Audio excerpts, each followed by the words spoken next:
I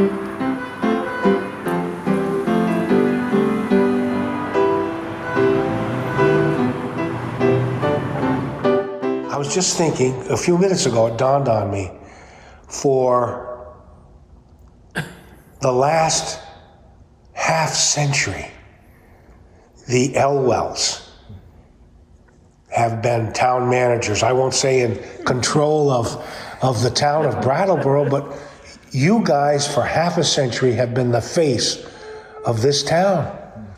Yeah. Not bad. Yeah.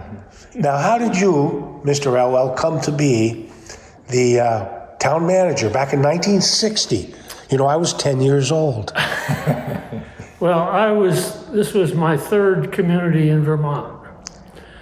I started out in Bethel, Vermont, was there for a couple of years, moved on to Essex Junction, and IBM came in after I'd been there for 2 years. The town just exploded. And finally, my wife then said, we got to get a new job or we get a divorce. Well, that was pretty firm. And fortunately, Brattleboro opened up at just that time. And George Miller was retiring.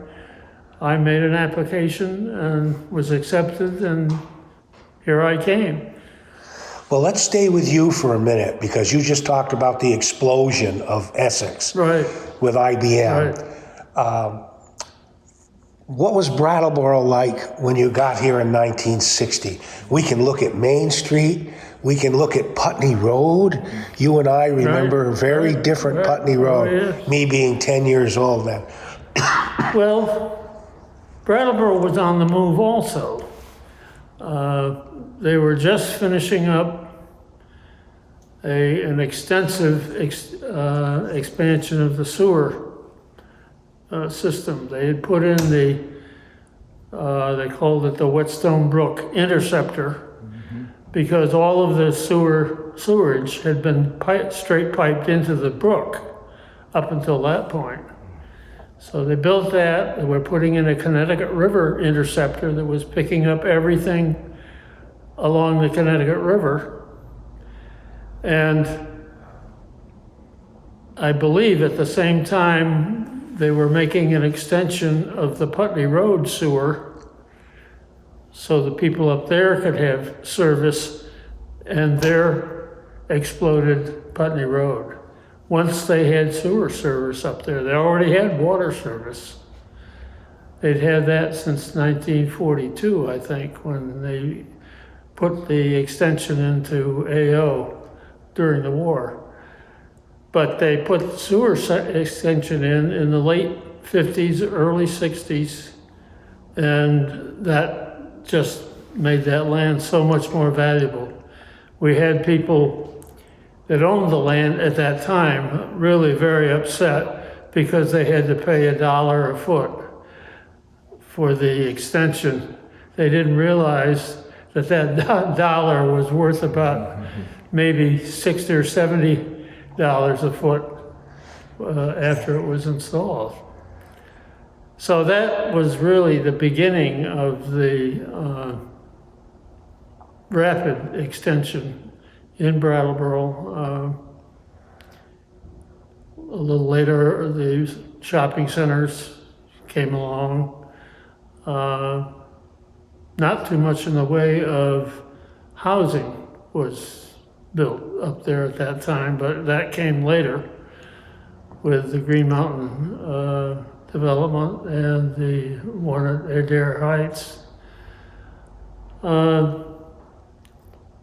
So we were right in the middle of a very extensive development in the town, which made a big difference. On top of that, we had the interstate highway coming through.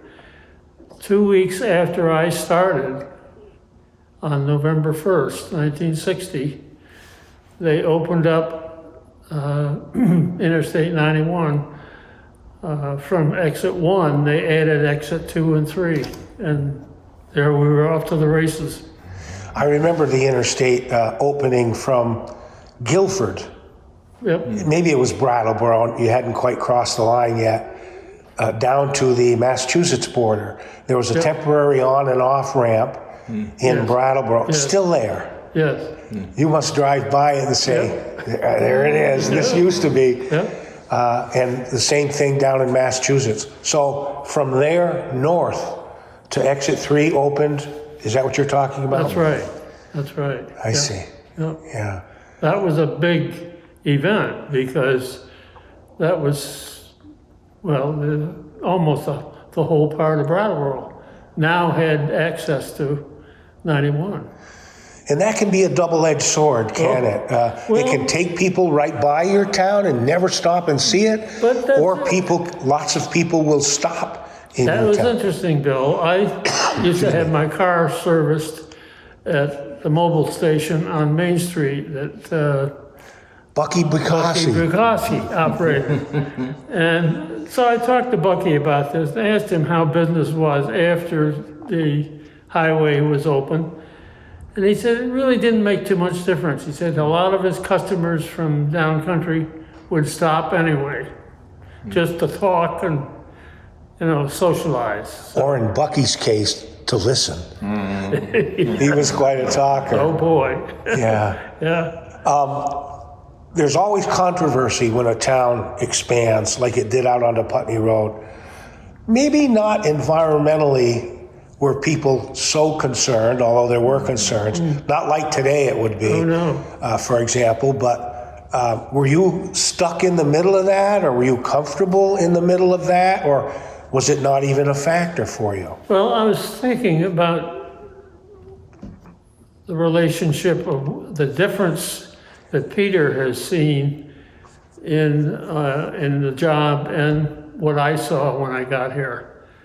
And the basic difference, I think, is that I was dealing with these, call them the mechanical parts of the job, by installing sewers, water, and building water treatment plants and sewer treatment plants, as opposed to dealing with all of the people problems that Peter has been dealing with over the last 5 years. And I had the people problems too, but not in the extreme that he has. They have, I think, dominated your time here, Peter. And you've handled them really well. I don't think I could have had the patience to deal with the problems that are emerging today. I'm not sure I believe that, but if that's the way you feel. We do what we have to do, really, I guess. Yeah. But it was fun dealing with the problems of the town when I was here. It was good to see the improvements in the infrastructure that was being done. And I did get to work with a lot of wonderful people along the way, which was great too. Well, we're the historical society, so when a town modernizes, sometimes it's at the expense of something historic. Did that ever cross your plate? Oh, terrible. We had to remove the Hayes Tavern in West Brattleboro in order to straighten out the road out there and make it a safe intersection with Greenleaf Street. We had to take down, I think, 2 of the octagon houses in West Brattleboro. One to gain entrance into the Housing Authority's property. Brooks Library.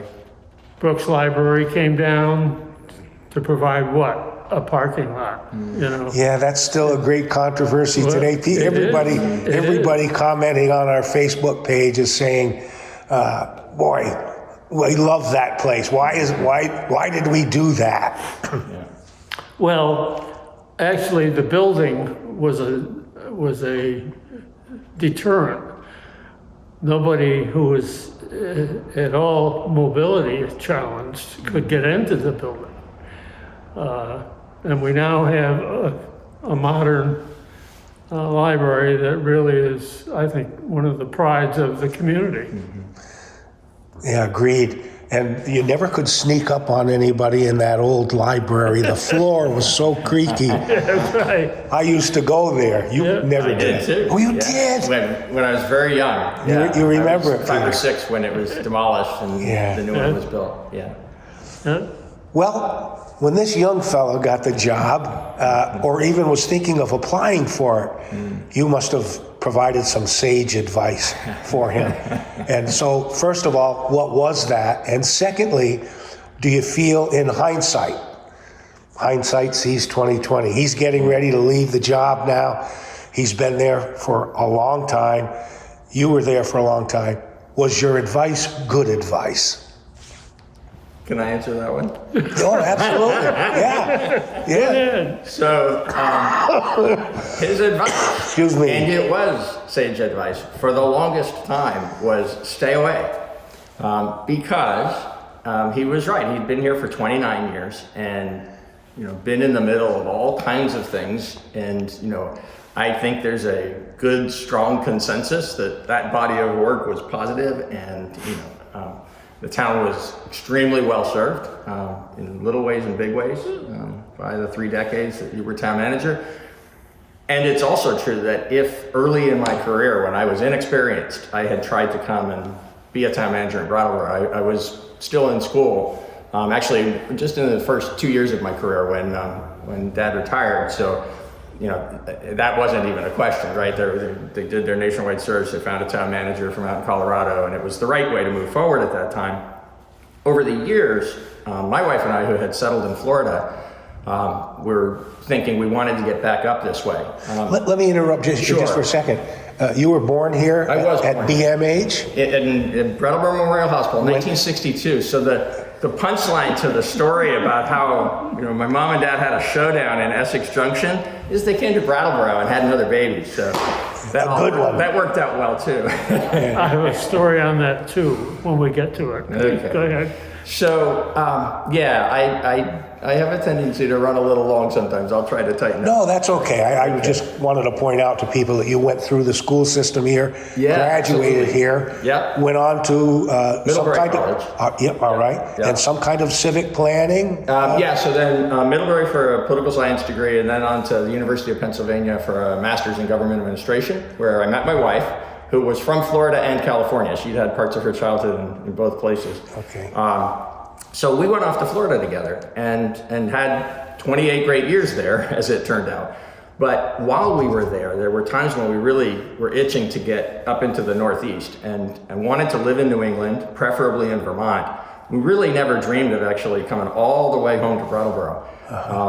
But time went on, and in the 2014, 2015 timeframe, when the town was looking around trying to find the next town manager after Barb Sondag had left, that time, because several times earlier in my career, the advice I received from my dad was, you don't want to come to Brattleboro, right?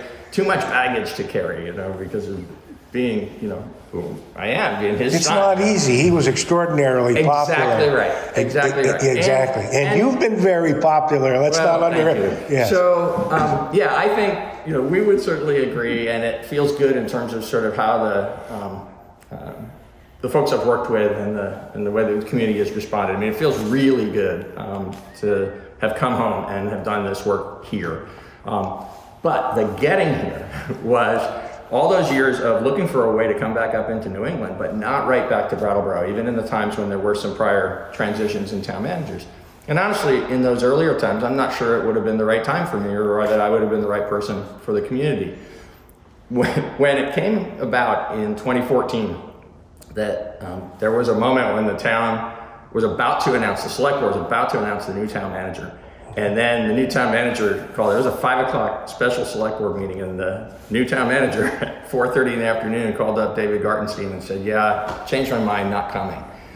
And it was just devastating for the board to have to go out and open up its public meeting and say, we're sorry, but we've got bad news instead of celebration here, and explain what had happened.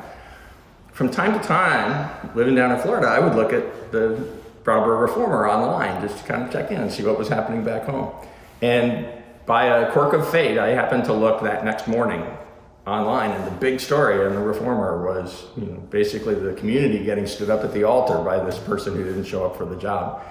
And I was outraged by that. It was, that's not a ethical thing for a town manager to do. And this guy had done it to my town, my hometown. Right. And I was at a point in my career at that point where our son, we had decided to stay in Florida till our kids graduated from college, but our daughter was already off to college and our son was a senior in high school. And I said to Wendy, geez, this just isn't right what's going on up in Brattleboro. You think it would be okay for me to make a call and see if maybe they would, take a look at my resume? First, let's tell people, what were you doing in Florida? Well, I was a town manager there for a long time. Right. Yeah, right. That's a good point. So I had been assistant town manager in Palm Beach for 12 years. Was up in New Jersey as a township manager for a couple of years, and then back to Palm Beach where I was 14 years. Where in Jersey, if I may ask? Roxbury Township, out by Lake Hopatcong. Okay. North Jersey, getting out towards Northwest. Sure. Yeah. Up in the hills. Yeah, nice part of the world, actually. We liked living there. The politics in New Jersey municipal government were not my cup of tea. But Yeah, well, most people recognize New Jersey as either side view out of I-95. Isn't that the the Pennsylvania, New Jersey New Turnpike. Jersey Turnpike. You got to get off the Turnpike to enjoy the state. Right. Absolutely. Right. Yeah. Sorry about that. No, that's quite all right. I'm sorry I'm going on so long, but it's important because you asked the question about the sage advice, and I've reflected a lot on the fact that when Wendy and I finally made it back to New England, we made it all the way to Vermont, and oh my gosh, all the way to Brattleboro. But the time was right. The town was struggling to find an experienced manager to come in and move forward, and I had been away long enough to develop those skills, and we had 25 years distance between him being the town manager and me becoming the town manager, so that idea of sort of carrying some baggage with me was gone. And I remember vividly the telephone conversation we had. My son was playing in a soccer game, and I was standing on the sidelines talking to my dad saying, I'm going to talk to David Gartenstein and see, if they'll look at my resume. And that time I didn't get a recommendation not to. So Your pop had come around. it's all worked out. Yeah. There are a couple places I'd like to go. You had to deal with the select board. You had to deal. Before we move on, I have to go back to the day that Peter was born in Brattleboro. I think Babs woke me up maybe about 5:30 or 6 o'clock in the morning and said, I think we better get to the hospital. So we did. We got to the hospital, and she was in the, not the delivery room, but the preparation room where they are. And Annie Bedard was one of the nurses there. And one of the nurses mentioned, well, they brought in the town manager last night to clean him up. Well, this was a person who I guess would be considered homeless today, slept usually in the boiler room of the then Hotel Brooks. And every once in a while they would take him to the hospital, and he'd be there for a day or so they could get him cleaned up. Well, they called him town manager and his last name. But Annie said to the nurse that mentioned that they brought the town manager in, she said, that's the town manager's wife giving delivery. Unbelievable. And there was Peter arriving. Yeah. So it's kind of a cute story. Back to the select boards. Let's keep with you for a second, Peter. Okay. Obviously, it worked out when you called Mr. Gartenstein. Yeah. A. B, did the select board have an agenda that they proposed to you and that you felt, oh yeah, I can deal with that? There were pending issues. The biggest unresolved matter as I arrived was the police fire facilities project. I'd like to speak about working with select boards for a second, though. Yeah, I want your pop to do that also. And about how David Gartenstein responded to that phone call, because it's a good civics lesson for the community. When I called him up, he quite rightly said, "I'm willing to look at your resume." But because one nuance to this is, in that reformer story, they had said their plan was to go back into the pile. They weren't going to advertise again. They had advertised 3 times at that point, and it just been an excruciating 1.5-year process that hadn't come to a positive end yet. And so the select board decided not to advertise again, but to look back into the resumes they had from the 3rd search. So I had seen that, and I thought, well, they're going back into that pile of resumes. I don't know if they'll entertain mine, but I checked in with David to say, would you accept it? He said, well, I'd like to look at yours, but I can't speak for the board, right? We act as a body. And I had been throughout the time I've been here privileged to work with folks who really embrace that understanding that no individual select board member says, go do this and go do that. It's really important in our form of government that the 5 of them act as a body. They make the big decisions. There's a lot of things that a town manager can't do or the town staff can't do without the permission of the select board. But there's other things that are our responsibility to do, and it really breaks down, and the community is not well served when individual select board members start telling you that you need to be going over and paving that street or doing something else different. We need to take our policy direction from the 5 board members. Then the town manager is accountable for making sure that the staff does on a day in, day out basis the things we need to be doing. Do them as well as we can. And so I was impressed right from that first moment that this was a select board that he was the chair at the time and he knew how it ought to operate. I did get the opportunity to come for that interview, and I saw that the 4 other folks, the 5 of them together, were really. They represented some really different points of view and really different life experiences in the community and elsewhere, but they were working well together as a team, and I was excited to come and become part of that team. So the system works sort of, you're the executive branch of the government, like Sure. the president would be, and all that entails. And they're like the Congress. They're making the rules, and it's your job to execute and make sure the things go. Yes. Yeah. How about your relationships Well, with... not quite the same. There was some of the feeling on the part of board members that they had the authority to do certain things.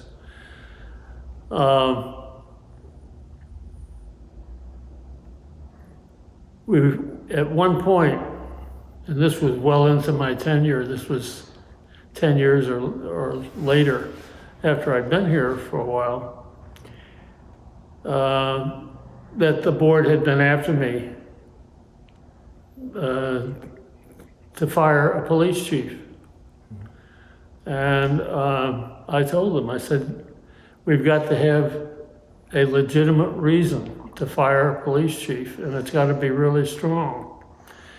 Well, they've been after me, and so I was able to put together a few things that were, I felt needed some serious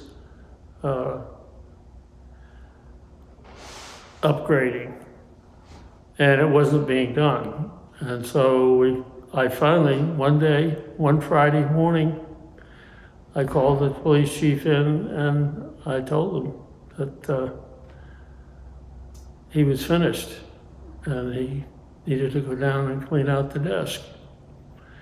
I then called the chair of the board and I said, Dick, your telephone's going to begin to ring in the next half hour and you better listen. And I told him what I had done. Well, not only his phone rang, but all the board members' phone rang, and there were a series of meetings held during that weekend. The chief his lawyer wanted a meeting with me alone. And I said, no, I can't do that. I said, unless the full board is there, I won't meet with anybody. And So it went on until Monday, and we had a meeting Monday evening that went on till midnight with Jack Burgess there, who was the then town attorney, the board, and myself, and the police chief's attorney, Dave Gibson. And we finally worked out a series of recommendations that had to be followed, and the chief would be permitted to come back to the job as long as he followed these recommendations. So essentially, if he agreed, he would continue in that role. That's right. If he wouldn't agree, he was finished. That's right. And so he did agree, and I would say we had the best relationship that we ever had, because I think we had a lot better respect for each other as a result of that confrontation. There were other areas where the board wanted to get their hand in too, and I gradually weaned them away from that. And I think that maybe what Peter experienced was probably because I had over the years trained the boards as they came on individually. That because we always had an orientation session with new board members. And one of the things that I pointed out to them was the fact that the manager has by statute a lot of responsibility, but he also has a responsibility to the Board of Selectmen and or select board. Another one of the changes. Another change. Another change has taken Yeah. place. But that the board also has a responsibility not to meddle in the manager's area. And if that happens, then things move a lot smoother, and you just don't get into the kinds of battles that many communities go through, and many managers lose the battle usually when you get into that kind of a situation. Well, you're one person. So it's like a manager of a baseball team that doesn't do very well. That's right. Easy to get rid of one guy or person Yep. and keep the team. Yep. So Yep. It also, another key to that is managers respecting the leadership role of the board. So That's right. while we as managers look to select board members to respect the critical role of the manager, I always think of the manager as sitting in the pinch of the hourglass. You know, there's the people of the community and the select board, and here in Vermont town meeting, you know, all in that upper part, right, that are sort of the ones that make the biggest decisions, that set the targets, right? And there's the staff providing all the services and doing the analysis and making the engine work. And right in between is the person who's, you know, both the conduit of information up to the big decision makers and responsible for organizing the work that gets done. that's a brilliant analogy. Well done. So as much as we want to make sure that the folks in the top of the hourglass aren't trying to push buttons down below that just create chaos, where we're trying to have, you know, good organized work being done, it's equally important for us to respect that, you know, there's a leadership role, a critically important one, the one that provides the long-term direction and guidance to the community is coming from the community and from the select board. And I think our colleagues, you know, across Vermont and across the country who respect that role and nurture it, stand your ground when folks are trying to meddle into administrative affairs, but also, you know, don't try to be too political. Don't try to second guess the board. You bring information to the board makes a decision, you implement the board's decision, because they're the ones who are empowered to make it. Not an easy job, is it? Well, and that's interesting because I've had board members that really wanted to socialize. You know, let's go out to dinner, take our wives out to dinner. And I'd say, I'd love to do that when you're not on the board, but I cannot do it when you're on the board. Because if I do it, then there are other board members who may be figuring, well, what the hell are those two up to, you know? And I can't chance that. And some board members understood that, and others didn't. But I never went out with a board member on a singular basis.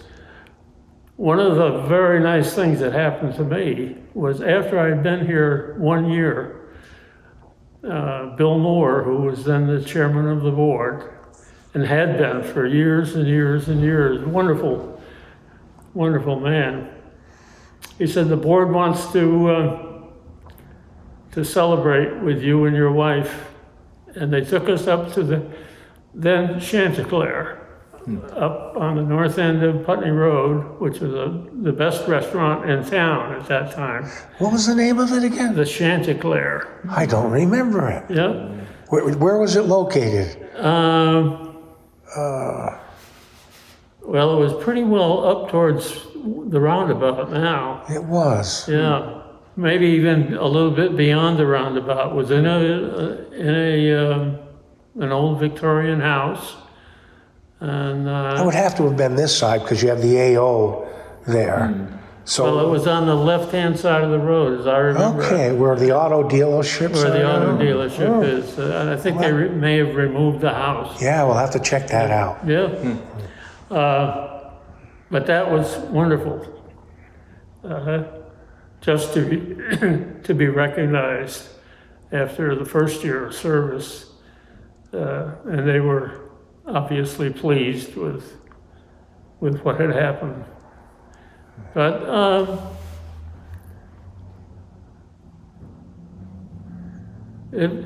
there were so many different board members that it's difficult to find instances that would amplify, you know, what happened during those years. But we basically, the first 10 years that I was here, I had what I called a rubber stamp board.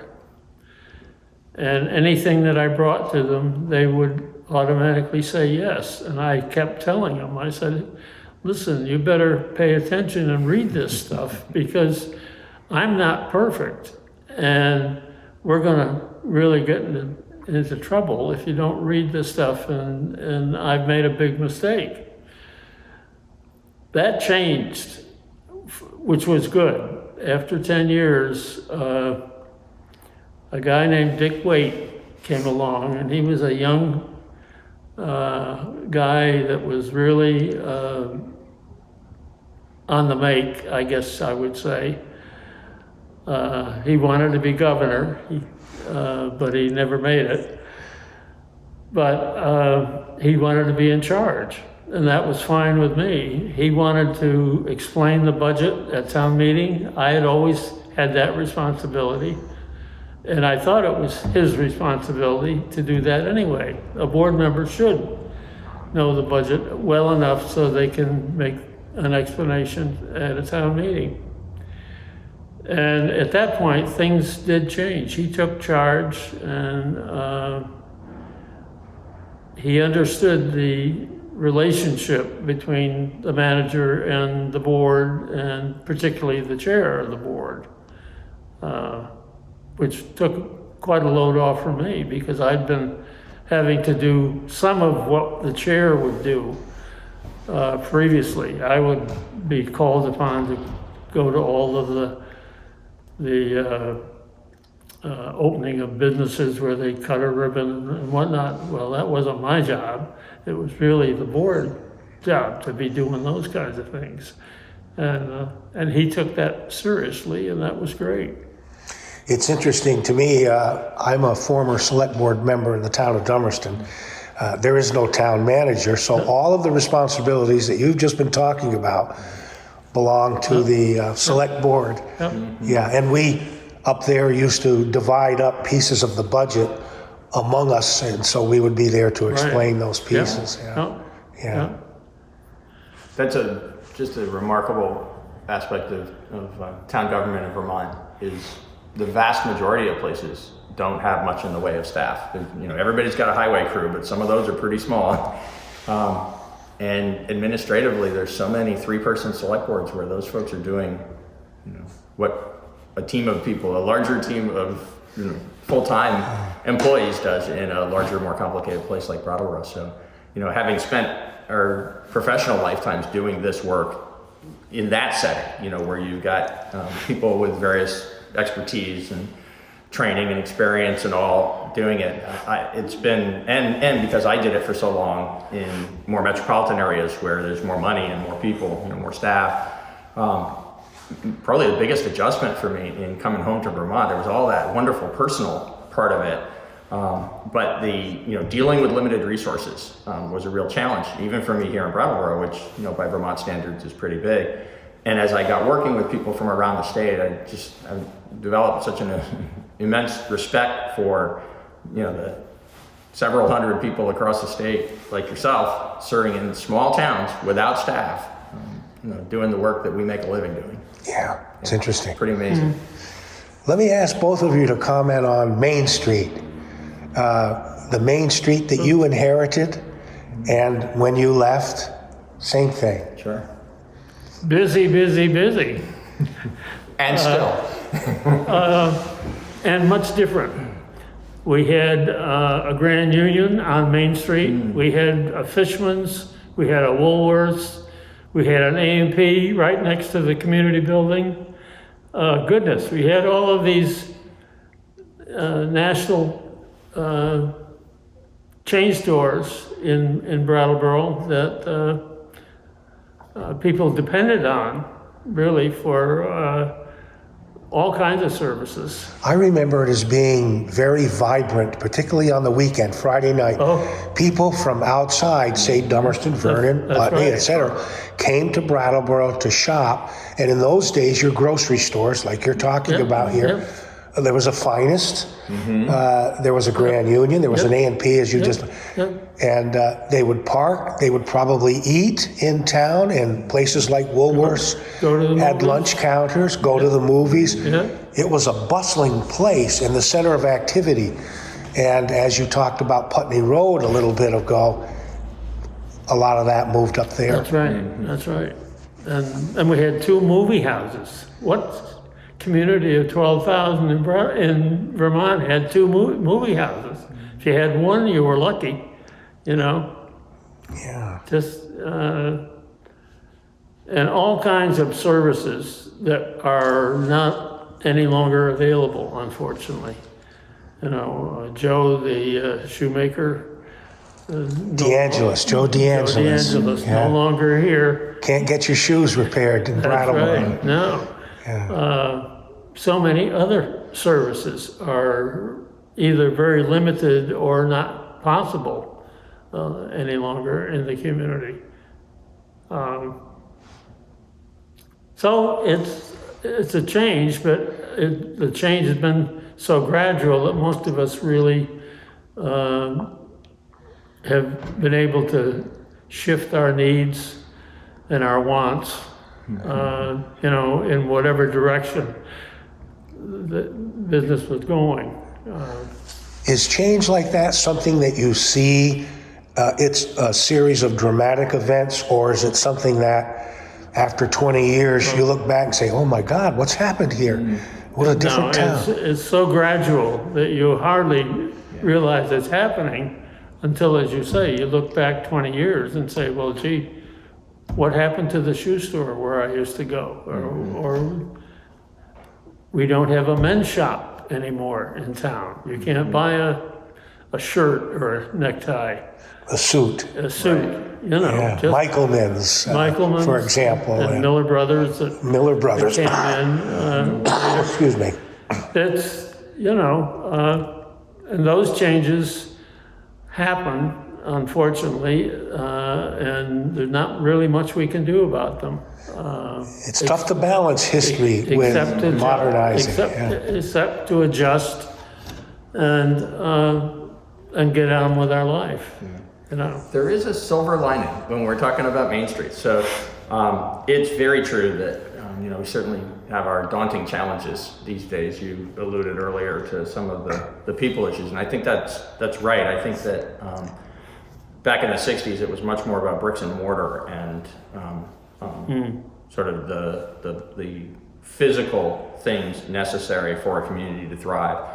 And there's no question that during the 7 years I've been town manager, the dominant themes have been around poverty and addiction and homelessness and different challenges we come now to be facing racial equity and social equity more broadly, defined in ways that are enormously challenging because, right, some of these things are either never going to be solved or the progress we're going to make is going to take decades. And so looking at that work in its incremental pieces can be pretty discouraging at times, but I think we're making real progress here in Brattleboro, and we're facing hard issues together as a community in a way that I think I've seen some other communities, sort of, that's not here, that's out there in the world, but we don't have that here kind of attitude. That's with almost anything. If some kind of a tragedy befalls a small community, that doesn't happen here. That sort of thing. But you know what? It happens everywhere. It certainly does. Yeah. And so, so acknowledging that we've got that as sort of the societal backdrop to what we're doing, right? It's a very different. Think about economic inequality. And some of the other challenges we face as a country right now, that's so much more dramatic in 2021 than in the 1970s. But understanding that even though we've got that as sort of a main focus of our work, there are still some of the bricks and mortar aspects that continue to be important. And down on Main Street, what I think is really exciting is that all those changes that you were discussing indeed did occur, and some of them were painful. Losing institutions that had been anchors on Main Street and people had an emotional attachment to, as well as needing them for practical purposes.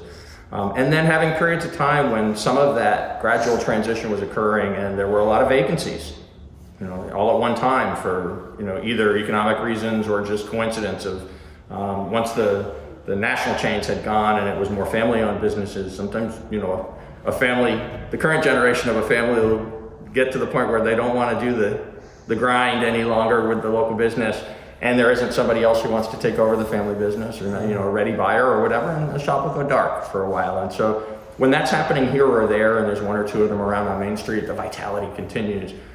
When you get a handful of them, it can start to pull the community down. And so that's where partnership between town government and the business community becomes important. And that's changed a lot over the years because of the development of the cultural economy in Brattleboro and around Brattleboro, which I think is something really quite different than the 1960s. Well, all I had to deal with was the Chamber of Commerce in terms of a hand-in-hand assistance in supporting downtown. And that has changed now so that we've got so much more, which is a big plus, actually. And it does draw, not just from the surrounding towns in the way that it used to, I think it continues to do that, but from the broader region for the different cultural things that go on, so much live music and live theater and visual arts, that are part of what makes Brattleboro these days. And having that sort of presented to the world in this magnificent preserved Main Street of 3-story brick buildings and walkable community, it's pretty special. The reuse of the churches is so interesting. Yes. And we've got 2 entertainment centers and a pharmacy that are located in magnificent churches.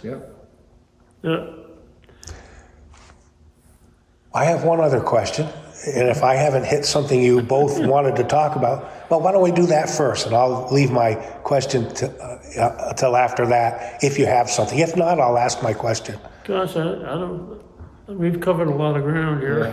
Yeah, thank you. Yeah. I'm always up for talking a little more. No, okay. Go ahead. So, well, I want to tie back to where you started, actually, because it's fascinating to me. I hope it's interesting to you.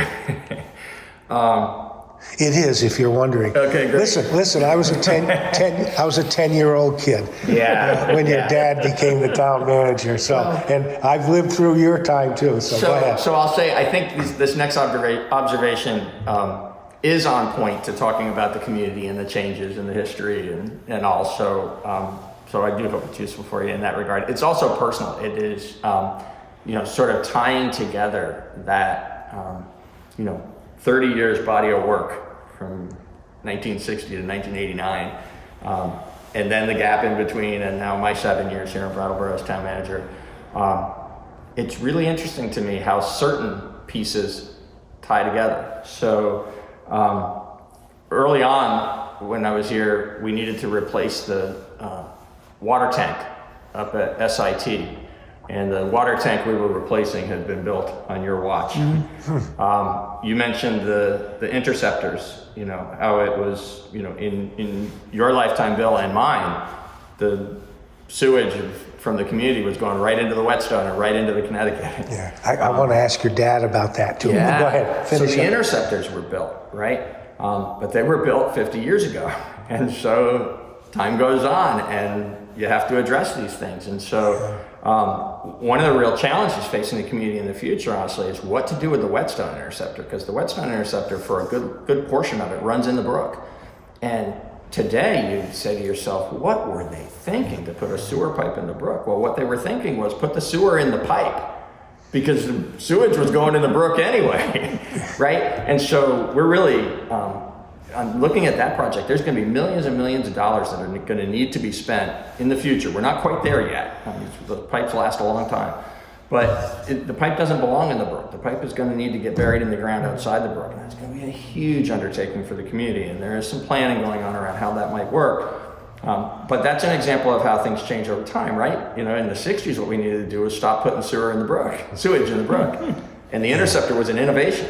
And now we look on the interceptor in the brook as something we got to fix. Not acceptable anymore. Yeah. Let me ask you, Mr. Elwell, I used to deliver newspapers at Brattleboro Reformer in the afternoon, I might add. And we would go down to Arch Street, where the Reformer was in those days, and wait for those newspapers. We'd watch them come off the big wheels, and eventually they'd come out, and we'd pack them in our bags and go. But during that time, we'd throw rocks into the Connecticut River or walk down by the railway lines and whatever, and we could see that sewage, raw sewage, just north of the Whetstone Cafe today, being dropped into the river. It was, I guess it was just acceptable back then.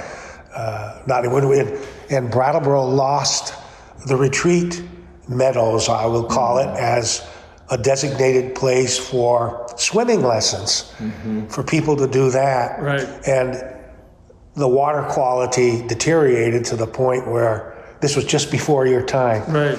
Memorial Park was open, and Brattleboro was recognized as an all-American city, largely for the living memorial. That's right. Which was ironically created because of a environmental disaster down in the retreat meadows. So. Right. Yeah. Right. Well, and the interceptors were followed by the construction of first a primary sewage treatment facility.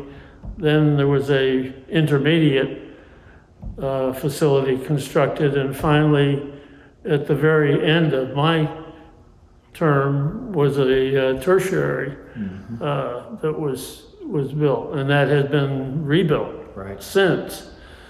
But it's interesting. Peter mentions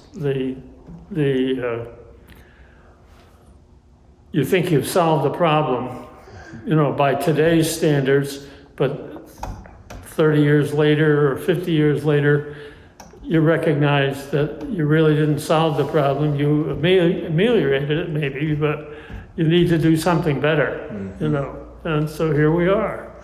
When you looked back, when you retired, when you resigned from the position and looked back, were you gratified by what those almost 30 years? I thought we had made a lot of progress. We spent a lot of money, and we did a lot of important, produced a lot of important facilities for the community. All of the sewer improvements, we had been plagued with bad water, potable water. You know, it was dirty, it was not always safe. And finally, we got a water treatment plant, which made that so much better for everybody. It was now Which we're is being replaced at now this we're moment. doing it all over again because Yep. the original plant was not up to what today's technical standards are. Right. Yeah. Right. 30 years later, and much of it had worn out, and the new technology is both more effective at doing the job and more energy efficient, which is Yeah. important these days. Yeah. And so we're building new. Yeah. Well, how about looking back? Okay. Excuse me again. My apology. Looking back on your time, you're about to step out the door. Yeah. Gratified with what you've been able to do over your time, and as an adjunct to that, maybe where do you think the town's heading? So yes to the first one. I'd be forever grateful for having the opportunity to come home and do this work. I love doing the work, and I love Brattleboro, and I'm the luckiest guy around that for 7 years I got to be doing this work in Brattleboro. And I think we have accomplished a lot of good things. I think in some of the more arcane or sort of fundamental parts of just doing public work well, I think we've established some better practices. So those are not just getting the work done well now, but we'll carry on. I'm thinking about things like better planning for replacement of capital equipment so that we don't run things until they break and then you're without them, or your maintenance costs go through the roof, or instead we're replacing things on a schedule now, and so we get better trade-in values. We're actually saving money and we don't have downtime, and we're getting the work done. And so there's things like that that aren't very exciting. They're not going to make headlines, but they're really important in the long term to just serving the community well.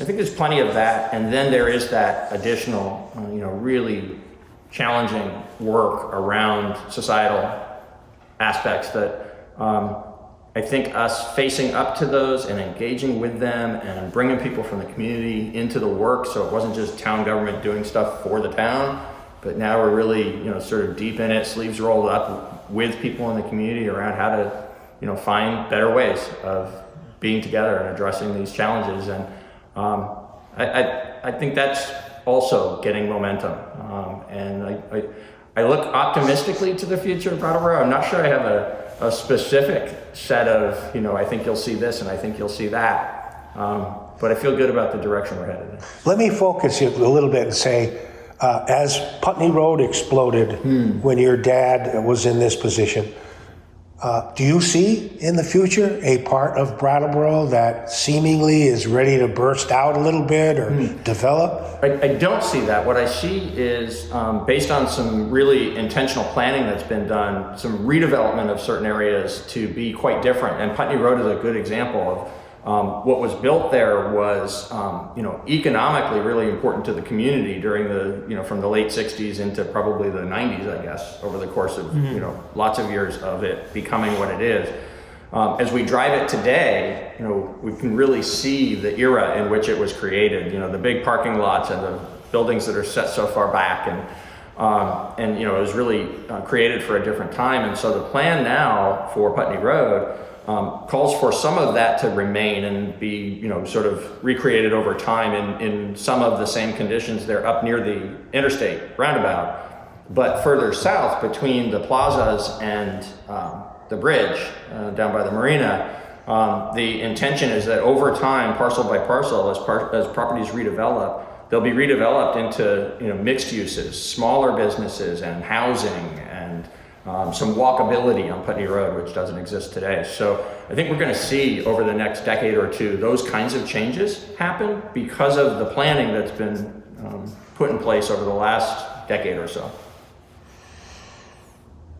Well, thank you both for doing this. Corwin AKA Corky, Elwell, longtime town manager, 1960 to 1989, and Peter, the current town manager of Brattleboro. Thank you both, gentlemen. Thank you, Bill. Thank you.